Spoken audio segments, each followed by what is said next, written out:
Why are so many young people identifying as transgender? Welcome to Answers News for June 22nd, 2022. I'm Roger Patterson, joined today by Tim Chaffey and Dr. Kaia Kloster, and we've got that story coming up for you in just a second. We've got a wonderful studio audience with us here today. Why don't you guys clap and let everybody know you're here? Coming to you from the Legacy Hall at the Creation Museum. And our story today, we lead off with a report reveals sharp rise in transgender young people in the U.S.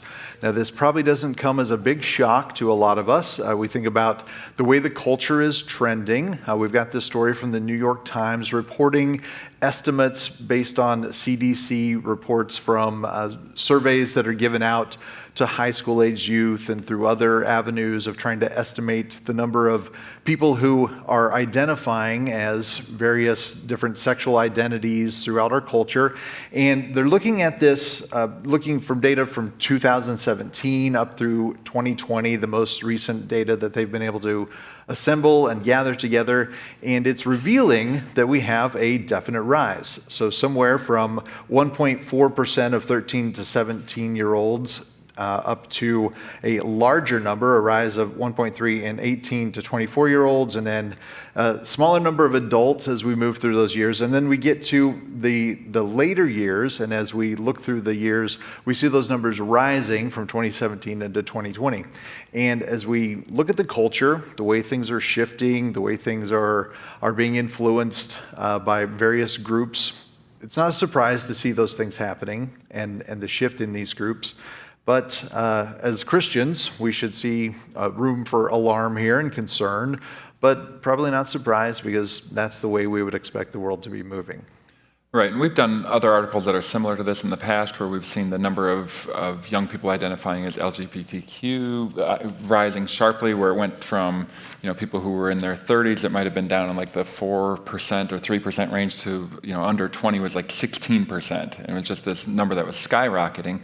Well, when you have young people in schools and in other places where they're being pressured into this, or when they're being, in some cases, groomed into this, and when it's being held up as this wonderful thing that people should explore, you would expect impressionable young people to give into those things and to test it out, or even just sometimes with peer pressure, maybe they're not even that, but they want to identify that way because that's they're being told that's the cool thing to do. And so we see a rise in that as well. So this is not a surprise to us, but I think one of the things it speaks to is this is just a natural thing. Why wouldn't the percentage be about the same all the way across the board, and why would it suddenly, just in the last 5 to 10 years, when we see cultural pressures, suddenly this number skyrockets? There's also still some geographic differences. New York has the largest estimated population of transgender teens at 3%, whereas Wyoming has the lowest at 0.6%. So again, there's still probably some cultural influence, some conservative areas that are still holding to traditional values.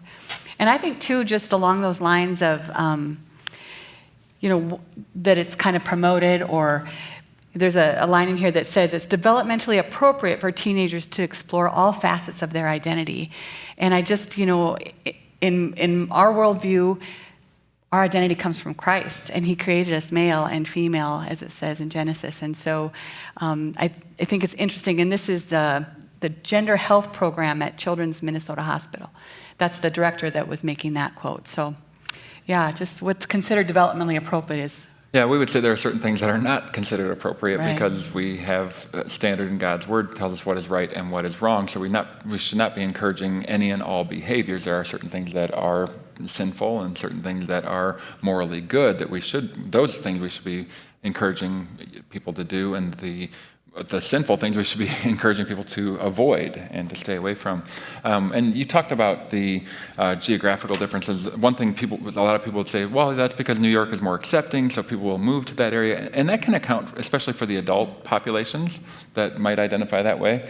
But it doesn't really account for the young kids that are under 13 years old, because they're not the ones who are moving to those different places. So that really is not the answer for why we see that. It really like is a genetic basis. Yeah, and it's not Right. a genetic basis either. What we see is people are being encouraged to do these things, and it's pretty sad. Yeah, so as we think about these ideas, We can't be blind to the fact that these types of things are happening within reach of the Christian church culture. We need to be aware of those within our church families. So as we look at our youth groups and the way we have opportunity to influence those who come into youth groups or youth ministries, however we're impacting our local communities in those ways, we need to be able to recognize those things and be able to deal with these types of hard questions and look to the Bible for those answers. Now, many, as we think about the teen years, it's often looked at as exploring our identities and trying to figure out who we are. And when we do those things, as you pointed out, we need to be looking to Scripture as the source of those truths. And we know from Scripture right there in Genesis 1, God created us male and female, and it's His creation of us in the womb that identifies us as male or female. Now we have to be clear, there are some rare genetic disorders that make those things a little bit difficult in some instances, but in 99% of these +% of these cases, we know that you're male or female. And just because we want to identify as something else doesn't give us the right to change who God created us to be. And being able to have the courage to speak those things in love and point people to the truth of those things is very important. And the other thing this survey brings out is dealing with the mental health aspects and the high suicide rates and those other things that are involved in the transgender community. We want to be aware of those things and offer true hope and healing as we hear stories of people who have transitioned into the opposite gender and then try to come back, and they didn't really find fulfillment in those things because that's not going to fulfill you. It's only finding your identity in Christ and that true hope and forgiveness of sins where we're going to find that ultimate fulfillment. Right, and just to give you an idea, if you're not seeing the numbers in front of you, about 18 to 19% of the population of young people under age 25 make up 43% of the people who identify as transgender. So that just shows you that it's not something that is equal across the board. Something is happening with young people where they're clearly being pressured into this or encouraged into this. There's something beyond just a natural explanation that, hey, on average, 1% of people are this way. It's not that. There's something else going on. And the internet has got to be a massive influence in these things as we see social media and the way different groups are influencing these individuals. There was a comment that some of the individuals realized that they were non-binary after finding a community of like-minded people on Tumblr. And I think it just goes back to the idea that if there were to be, a website that said something else, like, to do infidelity or to murder people, if there was a whole community of people that wanted to do that, it doesn't make it right. It's still, we have to look to Scripture to identify sin versus right behavior. But I think that's one thing that we can look at in a positive light. People are longing for community, and as the body of Christ, the churches are supposed to provide that. We're supposed to be that loving, caring community. It's not just this place where the perfect people go. It's the people who are, we recognize we need Christ. We recognize we are that we fail regularly, and we need to show some of the same grace that God has given us to other people who are hurting. And so we need to help them understand that there is a place they can go to and find that true love and true acceptance that like Christ has shown us. All right, to our next story from Fox News. Michigan Attorney General says drag queens make everything better and suggests a drag queen for every school. So here we have the Michigan Attorney General, and her name is Dana Nessel. She has made these comments at a press conference that seemed to be kind of off the cuff, and it said that these were not press tested and she hadn't run it through all her screening processes. But what these comments are related to is the rise that we're here in the month of June that's known as Pride Month, and we see that flaunted and shoved in our face everywhere we go in advertisements and cereal boxes and everywhere on the internet that we open a web page and it's there.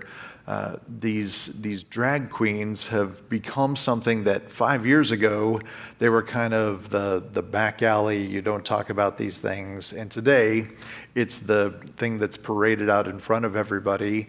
And even children, as this is indicating, children should be seeing these things as normal and normative as a part of everyday sexuality and the expression of that.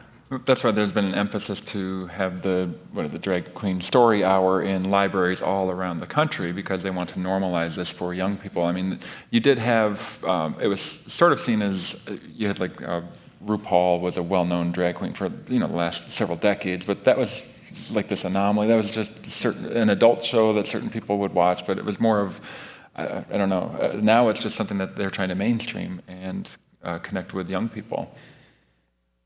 And Roger, you talked about how there was a website that...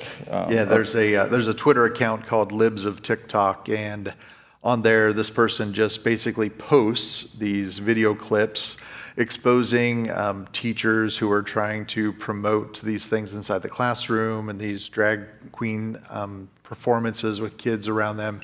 And all this person is doing is taking clips from these various groups and individuals and reposting them on this Twitter feed.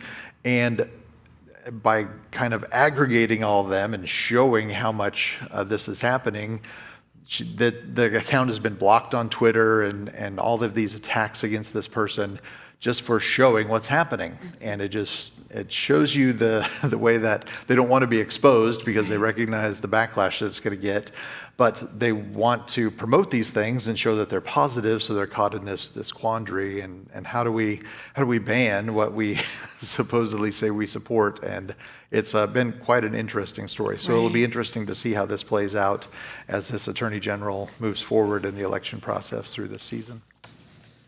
Our next story takes us to North Carolina. This charter school had a skirt requirement for girls, and it was deemed unconstitutional.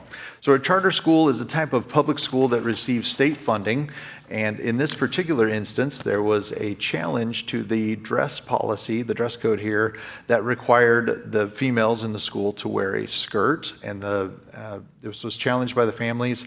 And the reasoning that was given here within the requirement, it says the requirement that girls wear skirts based on the view that they are fragile vessels deserving of gentle treatment by boys is unconstitutional, a federal appeals court ruled on Tuesday. And as I read that language, the first thing that came to mind to me was the passage out of 1 Peter 3:7 that talks about women being the weaker vessel. I read the New King James, that's the phrase that comes to my mind. And it seems that the businessman organizing the school, Baker Mitchell, it seems to me he's trying to promote this biblical value, but still kind of shroud it and couch it in secular terms, because there's nothing in the rest of this story that indicates any type of biblical motive to these types of things. Yeah, he said, and they have just short little snippets. So they were going to preserve chivalry and ensure that girls were treated courteously and more gently than boys. Now, not to say anything about that, but there are rules about, I mean, you can have dress codes in schools. You can have dress codes where girls wear skirts and everything. But this one, it just seemed like the rationale behind it, he was trying to provide some sort of a biblical basis for it, although I don't know that you'll ever find a verse in the Bible that says girls must wear skirts. That's just I mean, we are told that we're supposed to dress modestly, and that men shouldn't wear women's clothing and vice versa, which would go back to the last article we were talking about. But it just seemed as if they were trying to sneak one idea of what a biblical view might look like into this charter school. And if they would have just said this is our dress code without giving that rationale behind it, it probably would have withstood the challenge. Right. It's charter schools are set up with a lot of different reasons of what they might be focused on. They might be the Montessori program or Spanish immersion, and they're also, the distinction is that you choose to send your children to these schools. And so if you are sending your child to a school knowing that this is the dress code, that this is the premise that they're supporting in this charter school, they're still held to curriculum standards and accreditations and academic excellence. But as far as how they approach that can be different. And so to me, it's kind of like if you signed your kid up for a Spanish immersion school, and then when you got there, then you made kind of a fuss about, well, but I don't want my kid to learn Spanish, So. Yeah, so this Fourth Circuit Court of Appeals has said that this is an unconstitutional violation, and that under ideas like Title IX requirements and other things, they're not allowed to do this. So we'll see if there's an appeal coming on these grounds, and how this relates to other rulings. All right, our next one takes us to a cool science topic. Researchers find abnormal dinosaur eggs in Madhya Pradesh in India. They have bird-like features. So as we look at dinosaur fossilized eggs, we've got some displayed here in the Creation Museum, and there's these interesting structures. We don't know exactly what dinosaur eggs would have been like when they were intact. We have them in fossil form. How were they deposited? What exactly do the nesting structures look like? All these interesting questions. But one thing that this new find has revealed for us is that these probably looked a lot more like what we would expect from the reproduction of birds than reptiles. And this clue is the fact that you can find an egg inside of an egg in the birds. Now, Double shell. We talked about this before. You guys have never experienced this before. Anybody in the audience ever cracked open an egg and found an egg inside your egg? Now, I'm not talking about double yolks. That happens all the time. Mm-hmm. You can actually find an egg with a shell inside of an egg. And this is called scientifically ovum in ovo, or egg in egg. That's just a fancy Latin way to say it. And here, these eggs have been found to have this type of structure. So nobody in the audience have ever found that? Oh man, my wife did this a couple of years ago, and she cracked the egg open in the pan, and she screamed, and she thought there was I said, "It's no big deal, honey. That happens every once in a while." So, did you tell her it's ovum and ovo? I don't think I did, but I didn't go all science nerd on her at that point. But growing up, farming, ranching, FFA stuff, we learned about all these things, and I've seen this multiple times. But yeah, so this is a phenomenon. So this helps us understand that in this group, this was in a titanosaur egg nest. This was likely, the method of reproduction seems to be more like the birds than we would find in reptile eggs. And this is one clue that would help us point us at. But, of course, that leads them down the evolutionary path. Right, because it seems like a lot of times the only reason they want to write some of these articles is so that they can say, this is just one more proof, one more line of evidence that shows that dinosaurs evolved into birds. And so they always want to have that angle in there. You see that throughout the Jurassic Park and Jurassic World movies all the time. That's always being pushed. And so, of course, that's big news in our culture right now, too. If you can have a dinosaur article going on when Jurassic World's out in the theaters, then why not? You'll get more play with it. So. But it certainly doesn't preclude the design argument that God created a reptile kind, a bird kind, a dinosaur kind, and that there are reproductive similarities in some of the kinds. I mean, platypus is a mammal that lays eggs, and so it's God is God that reuses good things, and so a lot of different creatures have legs and eyes, and so just reusing good parts. Very interesting. And to our next dinosaur-related story. First dinosaur belly button discovered in fossil from China. Now, you guys all have belly buttons, right? Okay, you can reach down and feel that. And that belly button is just a scar from where your umbilical cord, your umbilicus formed, and that's left over from the way that we formed in the womb. But if things form inside of an egg, they don't have an umbilical cord, but there is a connection from the yolk sac that feeds that developing embryo. And we can see these umbilical scars in things like crocodilians and a few other reptiles. They're not real prominent in reptiles. And so people have been looking for them in dinosaurs. And here we have this amazingly preserved Psittacosaurus fossil.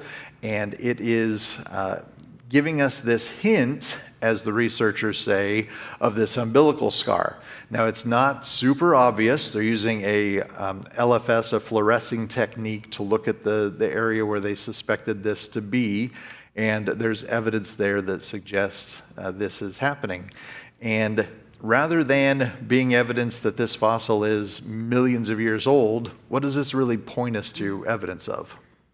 Right. When you look at the preservation, that the fact that skin and all those things are still present, that totally fits with something that maybe would have died in a much more recent time frame than 65 million years ago. Is there something you're thinking of that might have done that? Perhaps a flood could have buried it, maybe. Right. That's right. Something like the one described in Genesis, right? Right. Yeah. And I think too, this is just it is rare to find with the skin intact like this and stuff. And so this is one specimen, and even the authors acknowledge that we'll have to wait to see as others are found to see if this is an observation that we continue to see in this species or not. Yeah. And along with that, This was so well preserved, and we've seen some other fossil specimens like this that have been so well preserved that the cloaca, that's the structure that would be both the reproductive and the waste passing structure, was preserved, and you can see that there. And the pigments in the skin were even intact, so we can see the counter shading, so that light underbelly and the dark surface on the top. All of those things are preserved in this specimen.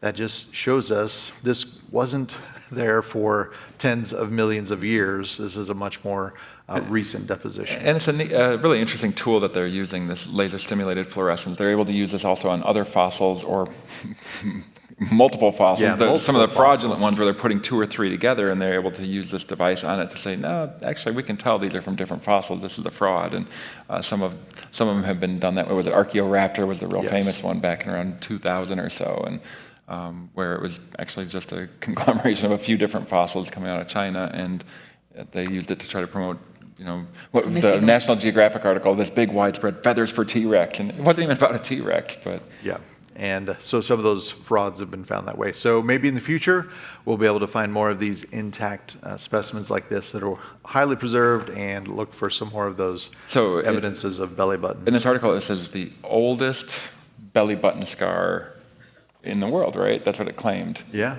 But I think we could take issue with that. What would be the first belly button? Well, whichever creature reproduced first that had belly buttons, right? Yeah. So we could go back to that debate. Did Adam and Eve have belly buttons? And So we're bringing that up, and we're not going to split the church over that one today. Yeah. So. definitely Cain and Abel would be prime candidates. Yeah. For but then were there animals those born first. before them? Or animals born before them that could have had those, certainly the options there. All right, our next one takes us to an interesting DNA discussion. Chromatin originated in ancient microbes 1 to 2 billion years ago. So if we think about this from the evolutionary perspective, evolutionists would have to argue that chromatin, this is the structure that DNA forms inside of the nucleus of a cell. So if you think about a typical DNA strand in your body, the structures in your body, they're about 2 meters long worth of DNA, so about 6.5 feet. So about as tall as Tim and I. And all of that has to fit inside of the nucleus of every single cell in your body that is about 8 millionths of a meter wide. So it's got to be incredibly compact. And how does all that happen? By dumb luck, as Dr. Menton has famously quipped for us. How does all that compact structure form over time? So the evolutionist has to explain the origin of this chromatin structure. And here, this paper is looking at the 2 basic groups that are kind of the earliest formation of these things, this chromatin structure. And chromatin forms as DNA wraps around these little protein structures called histones, and there are different types of histones. So they're trying to map backwards through evolutionary history and looking at all these connections, these supposed evolutionary connections, and figure out which group had these most simple histones and how they formed, and put all this picture together to tell us the evolutionary story of chromatin and how it evolved in archaea, which we would think of as like the kind of the pre-bacteria in the evolutionary view. Go to Yellowstone, you visit those pools, those colorful mats that form around them, and then the eubacteria, or the eukaryotes, those that are more complex. How do these structures form in eukaryotes? And they come up with this very interesting storyline, and I'm not sure I'm buying it. How about you? So eukaryotes are, the nucleus has a nuclear membrane. And so in those, they have a much more complex folding. The histones are used in a way to do a more complex folding to get that to fit inside the nuclear membrane. And the prokaryotes do not have the membrane. And basically what they have found is that when they go back, the earliest eukaryotes that we can discover have chromatin and histones, and they have everything they need to do what they need to do. Everything's there from the beginning. Almost like they were designed to their have that, is story. what you're saying? Yeah, and so I mean, they say that there was a last shared ancestor. They gave it a name. It's all capitalized. The last eukaryotic common ancestor, the cell that gave rise to all eukaryotes. And so in their evolutionary thinking, there all of a sudden is this cell that somehow has chromatin and histones and does this folding function. And that every eukaryotic cell from that day forward then has that characteristic. But it's much easier for me to believe that there's a almighty creator that made the cell in its amazing way, and that he designed all that to work perfectly well. I forgot to tell you that there's going to be a quiz on all of that one before you leave, so I hope you paid attention. But I was very impressed with how well both of you explained a pretty complex thing and something that I could understand. So nice job. Now, all of this starts from an evolutionary assumption. They Right. don't even allow for the possibility of any created hypothesis inside of this paper. So what they've failed to do, and what a good scientist would do in designing an experiment or designing some type of explanation, is you must not only demonstrate that your hypothesis is an acceptable hypothesis and that it works, which they've kind of done. They have a couple of examples that seem to be exceptions that they'd have to go in and look at. A few of the archaea have these more complex structures, but it fits the general pattern that they're looking for. Archaea seem to be simpler. They don't have the complex folding structures and the gene regulation that histones do in prokaryotes, but it doesn't quite fit. But what they didn't do is prove that alternate hypotheses don't explain it equally as well. And the fact that God created these things fully functional right from the beginning is not proven false in this paper. So all they've done is shown that their idea is somewhat plausible. They haven't disproven the creation hypothesis. Did they explain where the DNA came from, or the histones, or anything like that? The chromatin? No, how did we get explain this stuff in the first place? Right. And there is where their explanation is going to fall absolutely flat, because they have no way to explain where did the molecules come from in the first place? Where did the information, where did the coding system, all of these pieces that have amino to fit acids, together. the proteins. How do we get proteins if we didn't have the information to code from them? They've got a true chicken and an egg problem, where we have the solution that God has created those things, complex systems integrated to work together right from the beginning. You know, and Roger, you alluded to the archaea, which is those more primitive forms, and the fact that some of them do have the more complex chromatin and histone structures. But what you'll often hear is with evolutionists is the idea of convergent evolution. And so they'll say that, so this is evolving along and you expect to see it in this line, and then all of a sudden you see it somewhere else, and they call it convergent evolution. So basically coming up with the same answer. And I'm just going to go back to what I said with that last example, is that God reuses parts, right? So again, it's just really more evidence that God would have used something that works well where it needs to be used, and to use it over in a different. Yeah, so an example of what they would say is convergent evolution is flight. You know, you have insects that fly. You have mammals like bats will fly. You have birds, of course. Many birds will fly, and they have to assume all those things evolve separately, and so they would call the flight the convergent evolution. They've arrived at the same answer to a similar problem. Right. Yeah. All right, one last story that should just take us a second here.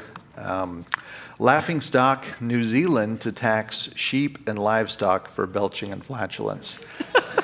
It's real.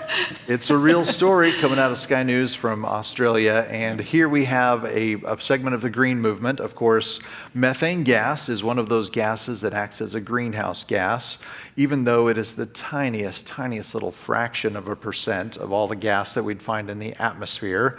But it's going to act as a greenhouse gas and cause global warming and climate change and whatever label they would like to put to those things. But as these cows in New Zealand are releasing these gases, which God designed them to do, and all of us do those things as well, you can learn about all those fun things on our shows on Answers TV, like my show Unlocking Science. We talk about that kind of stuff. And now you guys get to be in charge of going around and charging these farmers taxes on their Can you imagine that job? cows. How many head of sheep do you have? Well, I have this many. Okay, you owe the government this much. And what is paying a fine or a fee or a tax? How is that going to reduce emissions? Well, what is that going to do? It's going to offset. It's like the carbon tax and everything. And it doesn't do anything other than redistribute wealth is ultimately what it does. And it's so absurd, but this is the world we live in today. And you get politicians who think that promoting something like this is somehow going to help the environment. And then you get a country like New Zealand, which is one of it's not anywhere near the top of the highest polluters, so why are they the ones coming up with this first? And it's just quite absurd, but this is the world we live in. And Well, I told him I'm from South Dakota, and I'm in the southeast corner and right next to Iowa, and I tell you what, there's going to be a lot of farmers that are going to lose a little bit of money if this happens here. All right, some resources we'd love to point you guys to. We mentioned some dinosaur stories earlier. We've got this great book, Dinosaurs for Kids by Ken Ham. I say this is not just for kids. It's got really cool things that us older kids like to enjoy. So you can check that out, find out some more resources there. And we've got some great conferences coming up. For you ladies especially, you can be planning ahead, thinking about getting your church groups together, getting your friends from across the country together, meet up here for our Abide Holding Fast in Suffering Conference. That's coming up next March, March 30th through April 1st, 2023. Dr. Georgia Purdom leads that. She does an amazing job. We got to speak at that, and walking down the stage with 1,600 women, for me, was a little intimidating. It was a blessing to see all those people there. But register soon, because it's amazing how it's growing every single year. Yes. And So get registered soon for that. And then soon we have in October 4th through 6th, we've got our Pastors and Christian Leaders Conference coming up, a culture and church in crisis. So we've got wonderful speakers there, the Kendricks and Owen Strand and Amelia Ramos coming to speak there, and encourage you to maybe pay for your pastor or some of your elders or deacons in your church to come and enjoy this conference, get a little weekend away. Pastor Appreciation Month. Pastor Appreciation Month is October. So we thank you guys for joining us today. That's all we've got for you today. God bless, and we'll see you next time on Answers News.